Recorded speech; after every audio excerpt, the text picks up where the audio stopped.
All right, so Dave and Andrew here. Andrew's like one of our guys. That's right. Andrew's tough, man. He's one of those like scrappy wrestlers. He's too inefficient with his movements. Yep, Dave is looking. He's showing a little bit of inexperience here. Showing some inexperience here, but yeah, that inexperience. Yep. Now he just needs to hold him and control his. That's gonna last for about another 30 seconds, and then it's gonna be a rough. Maybe not even 30 seconds. If Andrew's scrappy too, he's got he fights like he's got a tough older brother, and I think that's exactly the case here, right? Yeah. So if he weathers this storm, it's gonna be a long day. A little bit more patient and a little bit more perfect. His movements will be better. This is perfect for Dave because this is you can tell like this is just inexperience. I know that he has good technique, and I know that he's trained. Right, and he clearly trains with he's wearing the Thumper things. Shout out Thumper things. Shout out Thumper things. That's what I'm saying. He's wearing all the gear. I know. Right? Great match, guys. Great match. And honestly, this is where you get that experience. It was just a choke from the naked, but I think it was due to the high pace in the beginning. Yeah, and this is where you get the experience for things like that. Things like that. Yeah. Good match, guys. Good match, guys.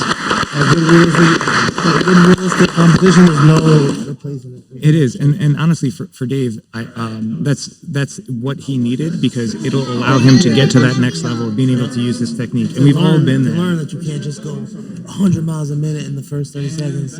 This is a match, and you got to be you're in it for the long haul. And the training that you do leading up to here, like if you don't practice it under pressure, you revert into a 9th grade cafeteria fight, right? And like this happens to everybody. This is the whole purpose of like putting yourself out here. And what Dave just did was like take that first real step. So to being a competitor, a competitor, from a casual jiu-jitsu guy to a competitor, and that's when like that's the purpose of your jiu-jitsu is like if you're ever in a high stress situation, is it going to work? And this like you can only commend people because it's uncomfortable at first, and for you to be able to overcome that, come out here, do it, it's huge. Eat a loss against another tough person. You're only going to grow from that. So I'm really proud of Andrew and Dave both. I'm proud of Andrew because he's new too, and I'm glad he didn't get overzealous and he weathered the storm. And you know what's funny?